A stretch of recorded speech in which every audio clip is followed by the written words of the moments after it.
You might have trekking pole tents all wrong. Love them or hate them, they are on the rise in popularity. In fact, according to a recent survey from the Trek, they've increased in popularity by 35%, rising from under 14% all the way up to 19% of those hiking the AT Trail. So in this video, we're gonna talk about the 3 major myths of trekking pole tents, clearing up any misinformation, and helping you decide if a trekking pole tent is gonna be right for you. Some of these myths are gonna be pretty dang polarizing. So if you disagree or agree with me, make sure to drop that in the comments. And for you longtime YouTube watchers, there is a very exciting announcement at the end of this video, so make sure to stay tuned for that.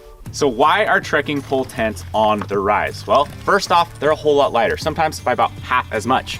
2, they're a lot less bulky, sometimes by about half the space in your pack. And number 3, they utilize trekking poles. Trekking poles are something we believe you should be using anyways, and we've got a whole video up here about that, so click there and check that out. So what are the 3 common myths with trekking pole tents? Let's get right into it with number 1. Myth number 1 is that they are not suitable for all terrain. A lot of times when people, let's say, go to the desert, they just think, I'd rather have a freestanding tent so they don't have to get stakes in the ground. Well, yesterday we had a ton of wind and we needed stakes in the ground even with a freestanding tent. So to me, that is a myth. As you can see right here, I was able to successfully stake out my tent, get a really good pitch with it. And that's been the case everywhere I go, whether it's rocky soil like this, whether it's sand, or whether I'm up in the high mountain peaks and there's granite everywhere, I'm still been able to pitch this tent successfully and relatively with the same amount of effort as a freestanding tent. With freestanding tents, sometimes people believe that they don't have to put stakes in the ground.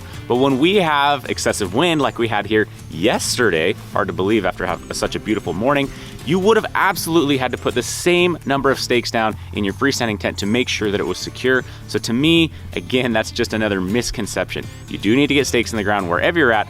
The worst situations I've ever had is when I wake up in the middle of the night with a freestanding tent and realize I didn't put in enough stakes and I have to get out of my sleeping bag and start staking that down when the wind shows up in the middle of the night. So to me, you can pitch a trekking pole tent anywhere that you can pitch a freestanding tent. Myth number 2, trekking pole tents are not good for all weather conditions.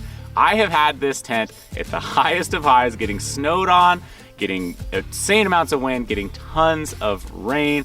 All sorts of elements have failed me with this tent, and at the end of it, I no longer believe that. There was a time that even me, as I started with trekking pole tents, believed that maybe they weren't the best for some of these scenarios, but that has become a myth for me. Whether it's a trekking pole tent or a freestanding tent, not all tents are prepared for the weather, and there's a few factors that make all the difference here. You can easily have a freestanding or semi-freestanding tent collapse on you with the slightest breeze or a little bit of snow if you don't pick the right tent. So what makes the difference? Well, let's talk about this trekking pole tent right here. You'll notice that there are tie out points right here. This actually adds volume inside the tent, but also can help when there's a wind load right here.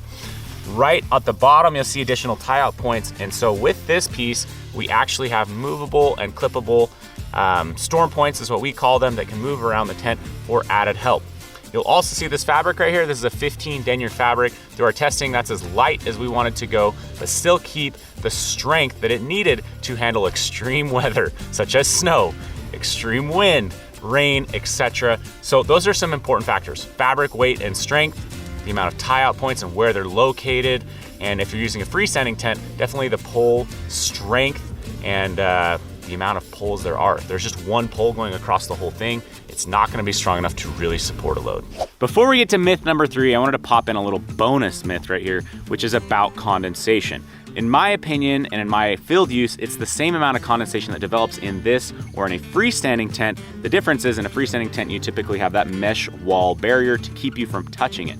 Well, most of the time that condensation falls onto the mesh and gets on you anyways. So in the field, it's really not much of a difference. Plus in this one, you can zip this down and vent and still get really good airflow all around this tent. So the condensation factor is the same amount of condensation is built in both styles of tents, so it's a non-issue for me. All right guys, we made it to myth number 3. This one is the most true and the most false of any of these myths.